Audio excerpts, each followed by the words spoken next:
बैठ जाओ।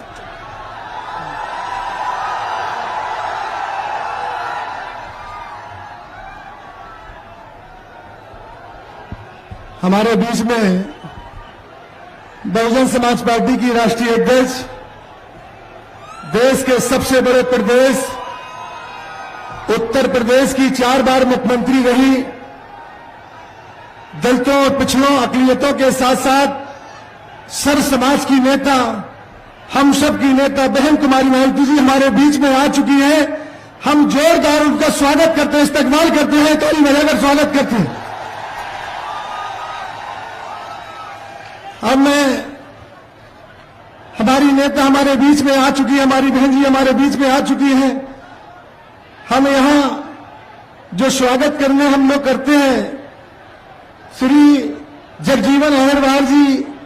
आए और उनके साथी एक सोने का मुकुट लेकर हमारी नेता बहन कुमारी मायावती जी का स्वागत करेंगे। सोने का मुकुट लेकर सभी कमेटी के हमारे सभी जिम्मेदार साथी, मैं भी साथ में हाथ।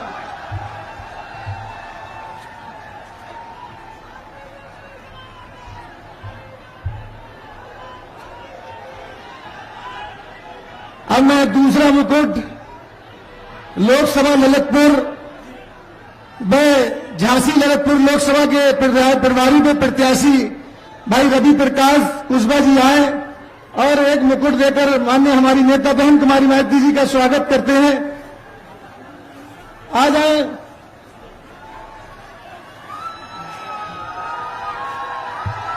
बहुजन समाज पार्टी जिंदाबाद, बहुजन समाज पार्टी जिंदाबाद, बीएसपी की क्या पहचान, बहन कुमारी मायावती जिंदाबाद,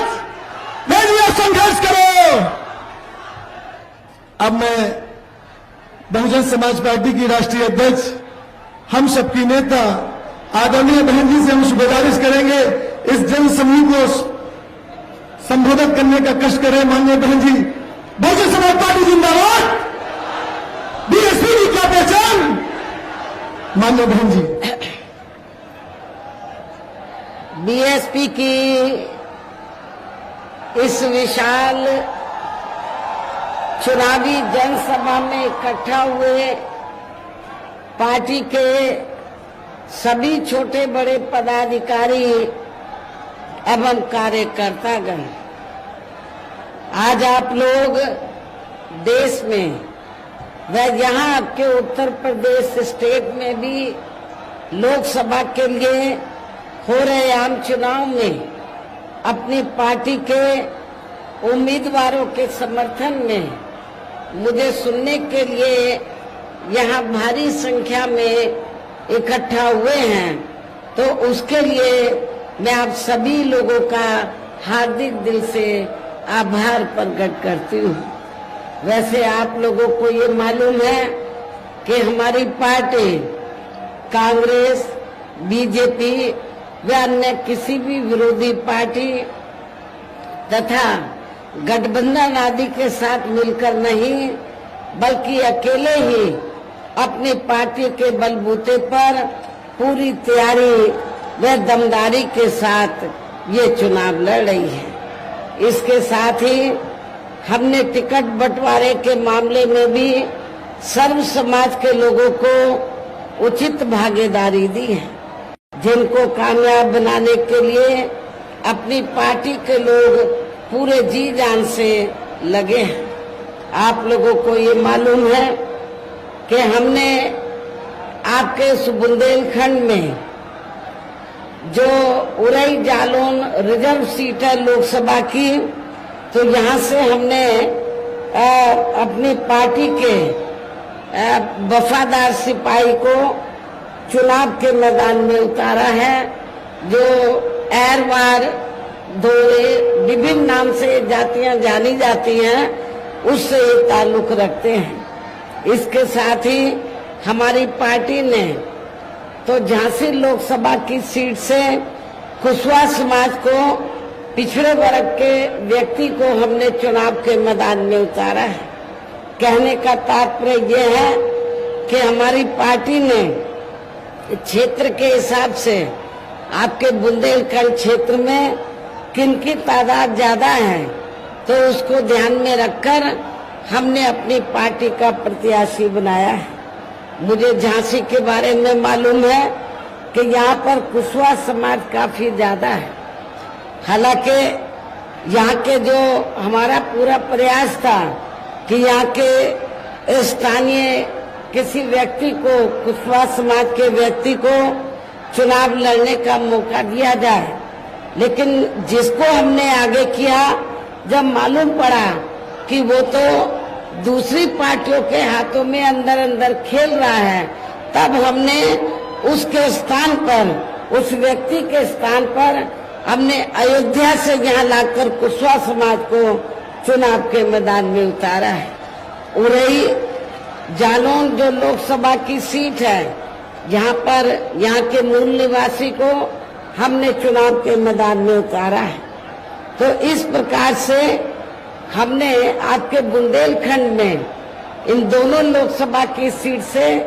जालौन, उरई और झांसी लोकसभा की सीट से हमने जिनको भी चुनाव के मैदान में उतारा है, तो उनको कामयाब बनाने के लिए अपनी पार्टी के लोग पूरे जी जान से लगे हैं। ये बड़ी अच्छी बात है। हालांकि आज यहाँ आपकी इकट्ठा हुई अपार भीड़, वह भीड़ के जबरदस्त जोश को भी देखकर अब मुझे भी ये काफी हद तक भरोसा हो गया है कि पिछली बार की तरह इस बार भी आप लोग अपने प्रदेश से, जहाँ लोकसभा चुनाव में अपनी पार्टी का बेहतर रिजल्ट जरूर लाएंगे। इसके लिए अब मैं आप लोगों का ध्यान कुछ जरूरी बातों की तरफ दिलाना चाहती हूँ, और इस संबंध में विशेषकर मैं कांग्रेस, बीजेपी व इनके अन्य सभी सहयोगी दलों के बारे में ये कहना चाहूंगी कि आजादी के बाद शुरू में केंद्र व देश के काफी राज्यों में भी ज्यादातर सत्ता यहाँ कांग्रेस पार्टी के हाथों में ही केंद्रित रही है, किंतु इनकी अधिकांश मामलों में रही गलत नीतियों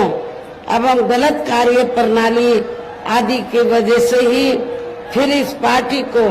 केंद्र व काफी राज्यों के भी सत्ता से बाहर होना पड़ा है, तथा यही स्थिति इनकी सहयोगी पार्टियों की भी बनी रही है, जिसके कारण ही फिर पिछले कुछ वर्षों से भारतीय जनता पार्टी व इनके सहयोगी दल केंद्र एवं काफी राज्यों के भी सत्ता में काबिज हो गए हैं। लेकिन इनकी भी ज्यादातर रही जातिवादी, पूंजीवादी, संकीर्ण, सांप्रदायिक व द्वेषपूर्ण नीतियों एवं कार्य प्रणाली आदि से तथा इनकी कथनी व करनी में भी काफी अंतर होने की वजह से अब ऐसा लगता है कि इस बार ये पार्टी भी केंद्र की सत्ता में आसानी से वापस आने वाली नहीं है, बशर्ते यदि ये चुनाव इस बार फ्री एंड फेयर होता है तथा आम चर्चा के मुताबिक वोटिंग मशीनों में भी कोई गड़बड़ी आदि नहीं की जाती है। और वैसे भी इस बार चुनाव में इनकी कोई भी पुरानी एवं नई चल रही नाटकबाजी, जुमलेबाजी व गारंटी आदि काम में आने वाली नहीं है, क्योंकि अब देश की जनता काफी हद तक इस बात को समझ चुकी है कि इनकी पार्टी ने अब तक देश के विशेषकर गरीबों, कमजोर तबकों, मध्यम वर्गीय एवं अन्य मेहनतकश लोगों को जो इन्हें अच्छे दिन दिखाने के असंख्य प्रलोभन भरे वायदे किए हैं तथा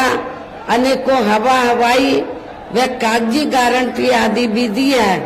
तो उनका जमीनी हकीकत में अभी तक इन्होंने लगभग 1/4 हिस्सा भी कार्य पूरा नहीं किया है, बल्कि इनके स्थान पर इनका ज्यादातर समय व ताकत भी या इनके अपने चहेते रहे बड़े बड़े पूंजीपतियों व धन्ना सेठों आदि को ही ज्यादा से ज्यादा मालामाल व धनवान बनाने में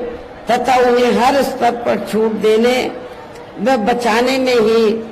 लगी रही है, जिनके अधिकांश आर्थिक सहयोग से ये पार्टी व अन्य पार्टियां विघटन चलाती हैं तथा चुनाव आदि भी लड़ाती हैं, जिसका काफी कुछ खुलासा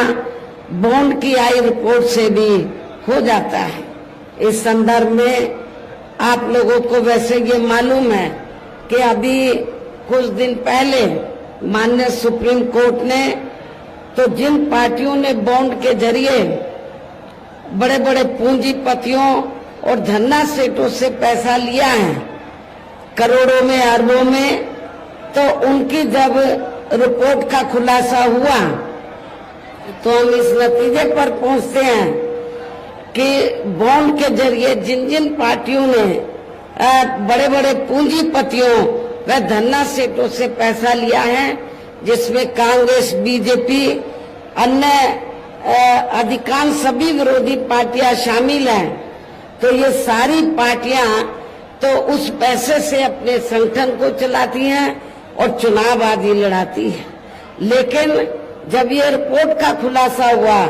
तो आप लोगों को ये जानकर खुशी होगी कि हमारी पार्टी ने किसी भी बड़े पूंजीपति या धन्ना सेठ से एक भी रुपया हमने अपनी पार्टी के संगठन को चलाने के लिए या चुनाव आदि लड़ाने के लिए नहीं लिया है। इसलिए आप लोगों को ये मालूम है कि हमारी पार्टी हमेशा तो मेंबरशिप, बीएसपी मेंबरशिप के जरिए जन्मदिन के मौके पर थोड़ा थोड़ा धन इकट्ठा करके हम अपने संगठन को चलाते हैं, चुनाव आदि भी लड़ाते हैं। इसके साथ ही अब ऐसा लगता है, या मैं ये भी कहना चाहूंगी कि इसके साथ ही अब ऐसा लगता है कि कांग्रेस पार्टी की तरह ही बीजेपी ने भी केंद्र की तमाम सरकारी जांच एजेंसियों का ज्यादातर राजनीतिकरण ही कर दिया है। इसके अलावा देश के किसान वर्ग भी वर्तमान बीजेपी की सरकार में शुरू से ही अपनी विभिन्न समस्याओं को लेकर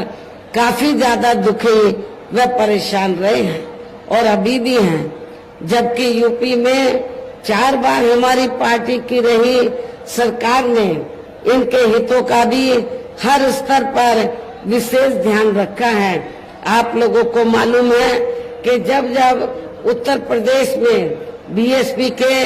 नेतृत्व में सरकार बनी है, 4 बार बीएसपी के नेतृत्व में सरकार बनी है, तो हमारी पार्टी की सरकार ने किसानों का, खास तौर से जो किसान लोग हैं, तो उनको समय से हमने सस्ते साधन उपलब्ध कराए हैं और उसकी फसल का भी उचित दाम दिया है। और इतना ही नहीं, आपके उत्तर प्रदेश में जो एरिया बहुत ज्यादा सूखा है, जहाँ पर पानी की किल्लत है,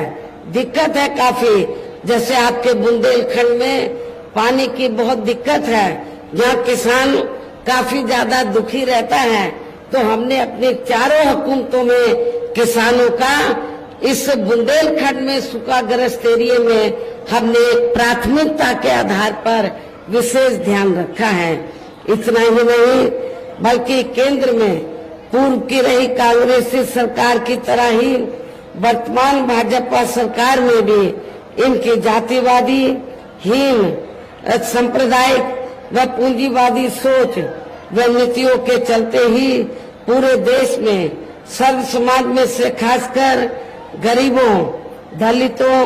आदिवासियों, पिछड़े वर्गों, मुस्लिम एवं अन्य धार्मिक अल्पसंख्यक समाज के लोगों का भी पूर्ण रूप से विकास में उत्थान आदि नहीं हो सका है। और इस संदर्भ में वैसे आप लोगों को ये मालूम है कि पूरे देश में यहाँ दलितों, आदिवासियों एवं अन्य पिछड़े वर्गों का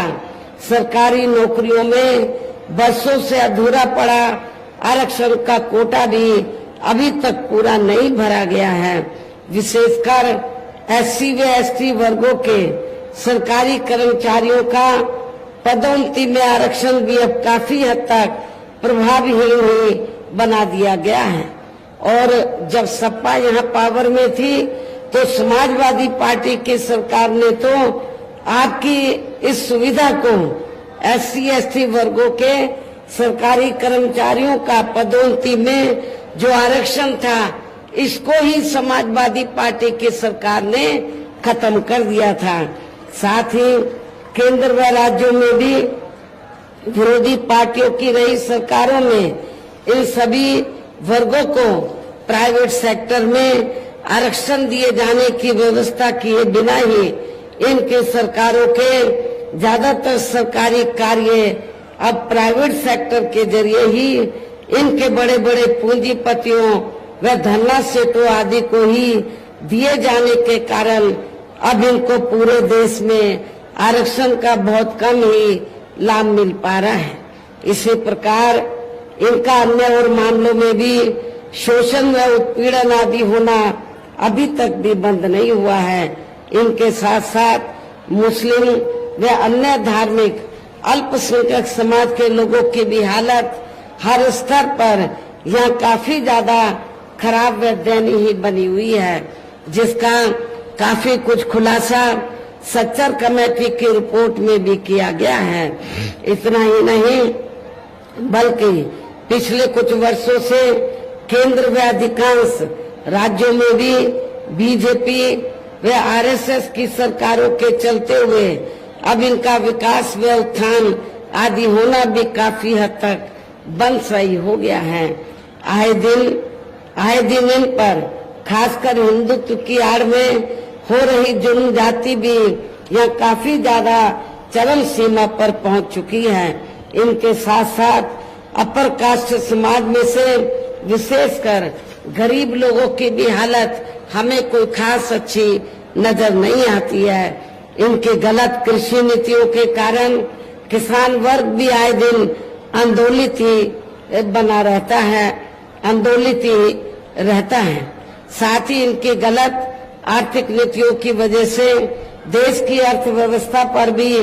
इसका काफी बुरा प्रभाव पड़ा है, जिससे यहाँ विशेषकर छोटे एवं मध्यम वर्गीय व्यापारी वर्ग भी काफी ज्यादा दुखी व परेशान है। और अब केंद्र में पूर्व की रही सरकारों की तरह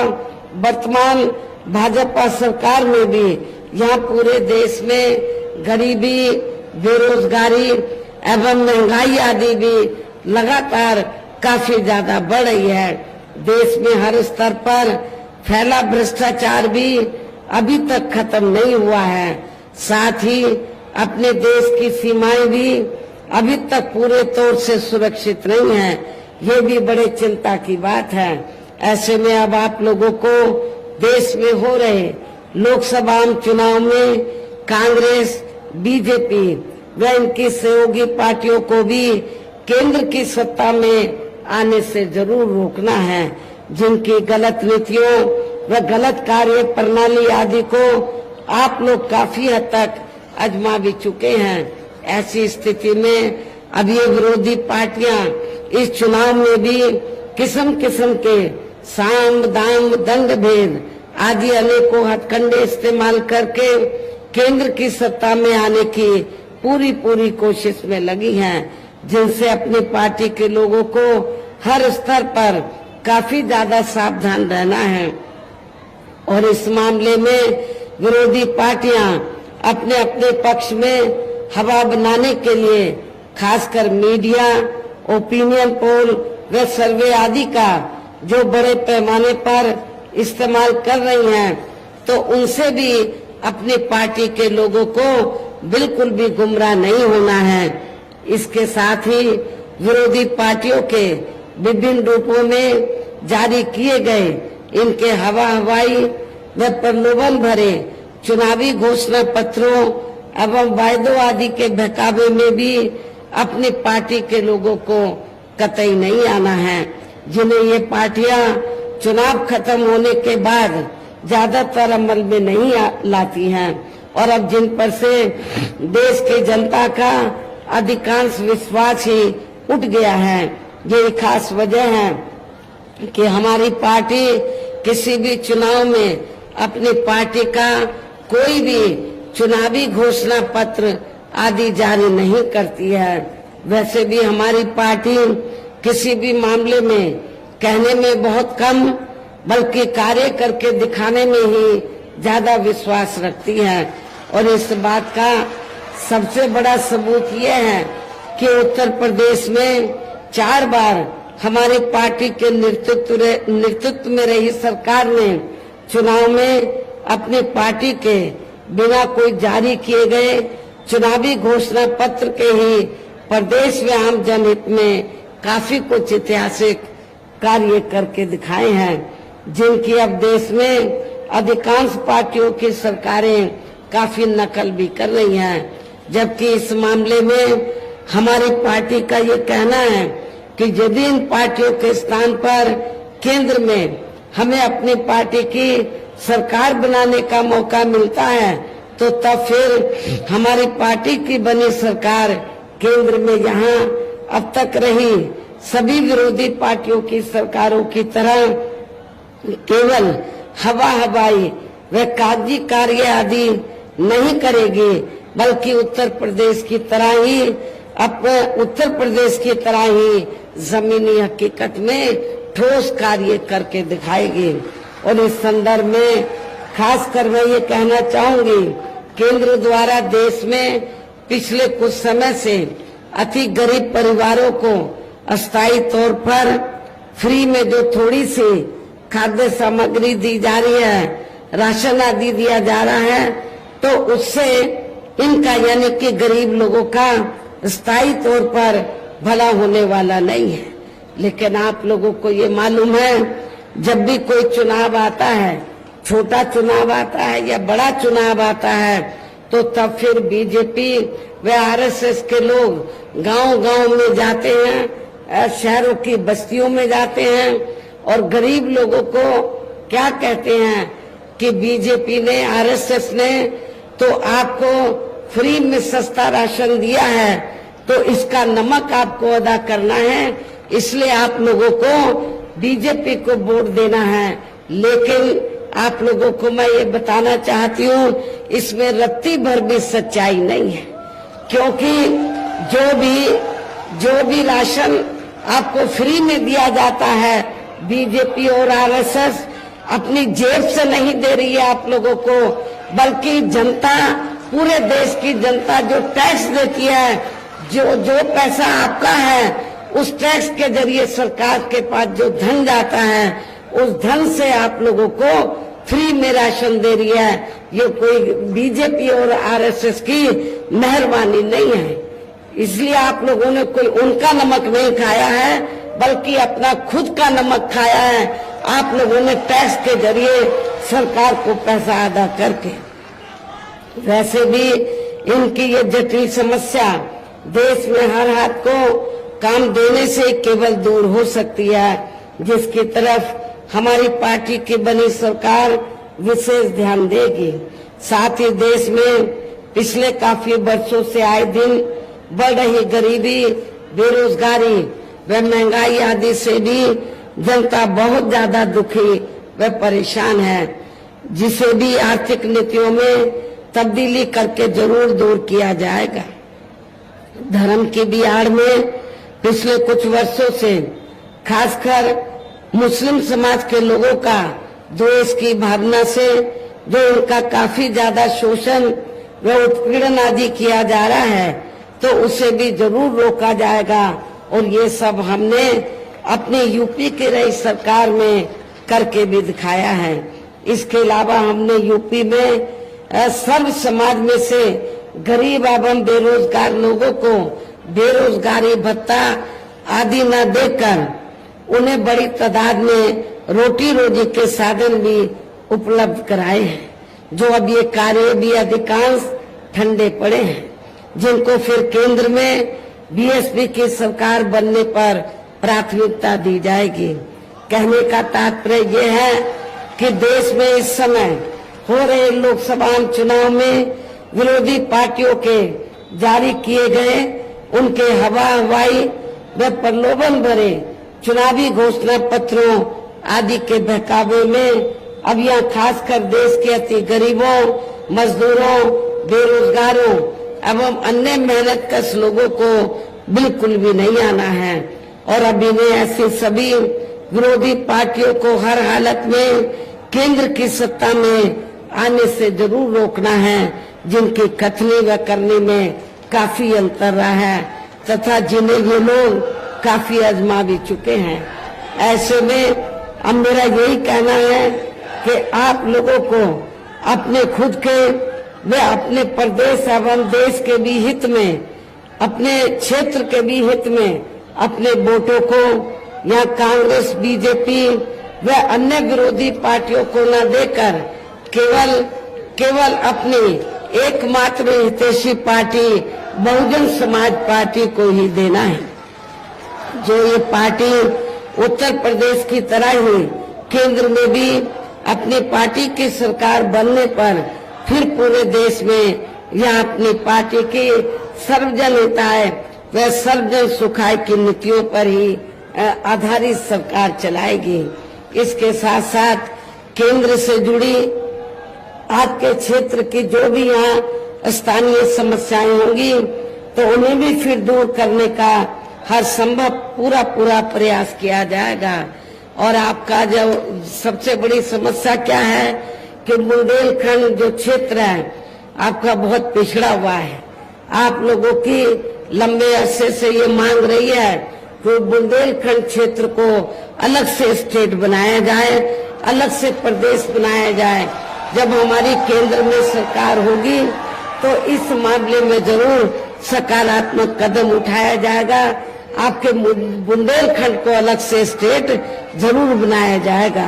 साथ ही यहाँ गरीबों, मजदूरों, बेरोजगारों, कर्मचारियों, किसानों, छोटे व्यापारियों एवं अन्य मेहनतकश लोगों के हितों का भी विशेष ध्यान रखा जाएगा। सर्व समाज में से खासकर दलितों, आदिवासियों, गरीबों, पिछड़े वर्गों, मुस्लिम व अन्य धार्मिक अल्पसंख्यक समाज के लोगों के विकास एवं उत्थान के साथ साथ हर स्तर पर इनकी सुरक्षा आदि के लिए भी सख्त कदम उठाए जाएंगे। और तभी फिर यहाँ वास्तव में अपने देश के महान संतों, गुरुओं व महापुरुषों में भी विशेषकर महात्मा ज्योतिराव फूले, श्री छत्रपति शाहू जी महाराज, श्री नारायण गुरु बाबा साहब डॉक्टर भीमराव अम्बेडकर एवं मान्यवर श्री कांशीराम जी आदि का अधूरा रहा सपना जरूर साकार हो सकता है, जिनको यूपी में हमारी पार्टी की रही सरकार द्वारा हर स्तर पर पूरा आदर सम्मान दिया गया है। इन्हीं खास बातों के साथ ही अब मेरा देश व आपके स्टेट के भी हित में, आपके क्षेत्र के भी हित में ये कहना है कि हमारी पार्टी ने यहाँ जिनको भी आपके झांसी लोकसभा की सीट से और उरई जालौन सुरक्षित लोकसभा की सीट से हमने जिनको भी चुनाव लोकसभा के लिए चुनाव के मैदान में उतारा है, जो आपके सामने ये दोनों हमारे प्रत्याशी मंच पर भी मौजूद हैं, तो उन्हें आपको जरूर कामयाब बनाना है, जिसके लिए यहाँ पार्टी के सभी स्तर के छोटे बड़े पदाधिकारी एवं कार्यकर्तागण आदि पूरे जी जान से लगे हैं। और अब अंत में मेरा यही कहना है कि आप लोगों को वोट पड़ने वाले दिन यहाँ बीएसपी के अपने इन सभी यानी कि दोनों लोकसभा प्रत्याशियों को अपनी पार्टी का जो चुनाव चिन्ह हाथी है, हाथी चुनाव चिन्ह के सामने वाले बटन को दबाकर इनको रिकॉर्ड तोड़ वोटों के अंतर से जरूर कामयाब बनाना है। इनको मेंबर पार्लियामेंट बनाकर पार्लियामेंट में जरूर भेजना है। इस खास अपील के साथ ही अब मैं अपनी बात यही समाप्त करती हूँ। जय भीम, जय भारत। बहुजन समाज पार्टी जिंदाबाद। बीएसपी की क्या पहचान,